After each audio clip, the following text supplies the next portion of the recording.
never stop shooting people, or people will never stop doing stuff to each other, is because everything is taught. Like the way you talking, you looking at me every time I say something, you looking me dead in my eyes. You was taught that. Taught in the house. What's taught in your house is what you go by for the rest of your life. And how does that, like, have you guys noticed, like, in schools, like, you're taught certain things that obviously, like, you know, is, like, not true, and you have to, like, unlearn it yourself at home or with friends? Yeah, like history, for instance. A lot of history is, remember, history is taught by the victors. So a lot of stuff in history and our culture was lost. Yeah. And most people don't realize they don't have a sense of self. They don't know where they came from. And that's a very important part for a lot of people, not having a sense of self, of what is my identity? Who am I?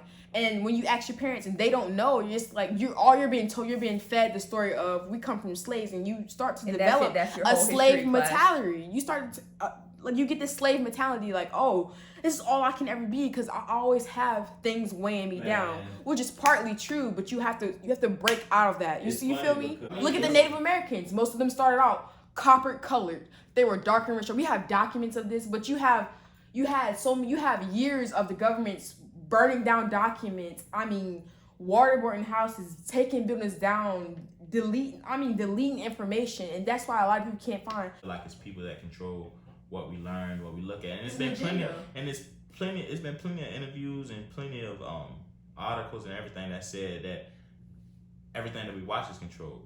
Like, it's controlled by 6 major corporations, exactly, owned by the 13 elite family. It's funny when all this stuff came around, like the coronavirus and all that. I actually learned some stuff. Like, I never knew it was something called a Black Wall Street, and that over 100 white people, or a couple hundred white people came and killed everybody on the street and burned everything down. People like schoolboys and all that stuff, those people never lived in a situation. They never lived in a project home. They never lived in a rural area. Well, this can't relate. So there needs to be things that are priorities. Yeah, if I'm living in I feel like hairdo should make the person. Yeah, right, because have you seen, like, in the schools where, like, certain children get suspended because they have certain hairstyles?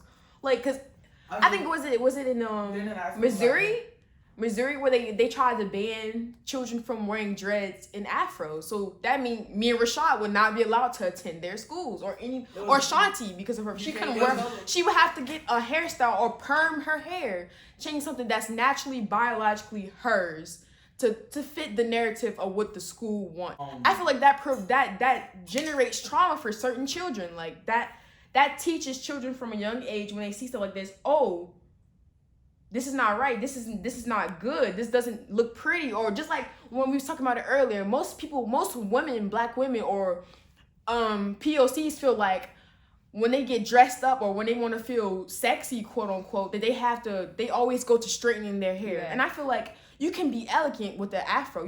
Rashad, most people wouldn't consider Rashad's hairstyle professional because he has dreads. Why can't he be a businessman and have dreads? When, as a kid, like, being Black, did y'all parents ever sit you down and have your Black talk, and you need to understand that it's going to be different? My father kind of did, but my father, I didn't have a talk that like that. I had a talk when I turned 13, and it was more of like, you're a boy, you're going into your sides, and I can't stop you. I know you got friends now, and like, maybe freshman year, I know you got friends now that live everywhere, and you feel like you can go everywhere, but just be careful. And like when you get pulled over or something, or somebody ever stop you, don't talk in that slang. Don't say, present yourself. You have to change who you are. Yeah. When you but that's with everybody. Because I wouldn't talk. I feel like every Black person has to be able to code switch, which is kind of crazy. Don't read. It's not crazy. Nobody else has the code switch. It's not crazy, because slang is only used for people that use it. Like, I come to anybody and be like, what's good? Something like that. But if I'm going to my grandmama, hey grandma, how you doing? You know, it's gonna always be a code switch, because slang is not intimidating. It's just not understood. It's welcoming. It's welcoming. You can't present. It's welcoming to us, to people that understand. It's sort of like a subconscious bias that we have. That's been because it's been thwarted towards you over and over again, where your mind slowly starts to accept those people or that group of people as such. And I feel like in order for us to get past that, we need more representation and different variations of people. You feel me? I mean, Because not all black people listen to hip hop. Not all of us eat fried chicken or watermelon. Not all of us speak slang. Some of us speak articulate. And I hate the saying that like, you you sound white. I've been told that before. The whole thing about like representation, like you have shows like Jersey Shore, The Kardashians, Bad Yeah. Girls Club, even Flavor Flav show, Flavor of Love. You get to see like all these different things of like what it means to be like a woman, or like, but it's like a whole like caricature of what a woman is. Like, yeah, those could all be like personality traits that are in women, but it's just like it's not represented like, oh, this is like something like more, I don't want to say like educational, but like It's like scripted. it was scripted. It doesn't show the It's all- It was spectrum. very sexualized. Like, I'm like 10 years old watching a bunch of like grown women Very fight. hypersexualized yeah, I mean, and violent. Because you Yeah, realize and violent. most reality TV shows, like the Basketball Wives and this and that, black women are depicted as very aggressive. So Yeah. and in other cultures, we are perceived as aggressive because our voices, or we tend to have more bass in our voices, or we tend to be louder and we project more as a race versus other races. That was a problem for most people.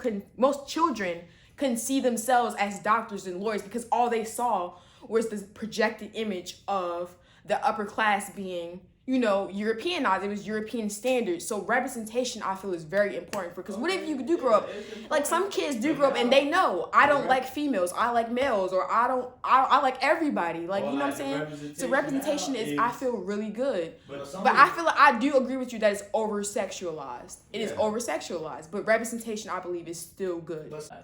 My high school years, a lot of people did change. Like, I know people that I thought was gonna be straight forever if they went gay, and that's their permanent lifestyle. They're like, I don't want to go back. I feel like in our culture, black women, like a black woman's trauma is always minimalized. Like they always say, oh, she's so strong. And I feel like that's part of the problem, making or enforcing the thought that we have to be strong all the time. And it's not just black women, it's black men too, that y'all have to be strong, y'all are the breadwinners. And it's like, y'all are human just like us, and it's okay to feel not okay all the time. And I feel like we're constantly, like, our representation is either negative as thugs, thieves, and all that stuff, or either we have to be strong all the time. We're the symbol of strength. And I feel like that's why most people don't go to see therapists when they need to, or they don't talk about it with their families because they feel like it's something wrong with them when they're not okay, and that's a problem. Black people use comedy as like a coping mechanism. Yeah. And you have like that whole like stereotype as black people being the comic relief. Like how black people are never like the main character in like Or how big they never, movies. Because when I was going through, I really went through like a really like depression stage where like I was literally having at one point I was having suicidal thoughts, and I was trying to talk to my mother, but like she couldn't seem to understand like They try to compare like their experience to mine, and it's like, you're not me, like we have different experiences, and she couldn't really understand why I was having suicidal thoughts.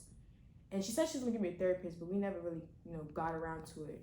So I went through a little bit with myself. I always talk to myself, and it was just like, don't think about it. Like, laugh, joke, make a joke, go have fun, go.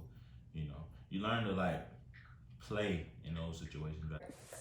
I think one thing, because we all have some sort of black background, I think anxiety isn't really a thing in the black community, especially like represented by adults. it's kind of like taboo. Like, Yeah. it's not really talked about. Like, you know how, like, most, like, other cultures, they have, like, most of them are, like, really open to going, like, to a therapist. I feel like, I agree with her, like, most of us are not really comfortable going to a We therapist. feel like we should just talk to each other about it before we spend money. And on even what's then, okay. like, we barely talk to each other about it. Well, now we do, but like I remember like growing up, like even though I'm like only 18. I didn't talk to we'll Yeah. separate to ourselves, like just I feel like I can just solve stay in it. a dark room. I Yeah. might solve it myself. At social gatherings, I only hang around people I know, and if those people know people, they may introduce me to them. That's the only time I might talk to a new person. But other than that, I don't really go out of my way to make new friends because I cut so many off in the past. I don't feel like I need new ones. Like the ones that were there from the beginning are the ones I'm gonna have now and forever. So that's my experience with this. My specific thing with anxiety is like talking to people. I don't like really talking to people first. And I don't try to like ever, unless it's like a complete stranger. I like go out my way and be like, good morning. But I'm not, if I'm trying to be your friend, I'll just like look at you and hopefully you'll like want to be my friend or something. Cause like, So you're not very social. I'm only social with people I know. Like I can't just like go out my way and talk to people. It's hard. I don't really have anxiety about like going up in front of like the crowd and speaking. Like I could give presentations. It's more like interpersonal, or like if I really like I don't know, someone I'm like romantically interested in. Like I freeze a lot.